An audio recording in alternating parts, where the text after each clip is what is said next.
আল্লাহর মেহেরবানি এমন একজনা পাইছেন যার কথা শুনলে দিলের ভিতরে অন্তর থেকে সেই পরকালের চিন্তা তৈরি হয়, যার কথা ভাঙ্গা ভাঙ্গা কিন্তু ভিতরে একটা কথার ভিতরে একটা নূর পাওয়া যায়, যার কথার উসিলায় আমাদের জীবন পরিবর্তন করছে।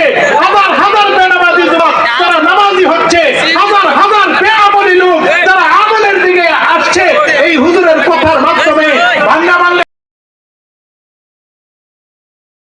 প্রিয় ভাই, নওজোয়ান, বয়স্ক বাবা, সবাই মিলে মনোযোগ দিয়ে আল্লাহর কথা শুনলে বরকত হবে। এজন্য কোনোভাবেই কেউ বিকট চিৎকার করবেন না, জোরে খুব আওয়াজ করুন।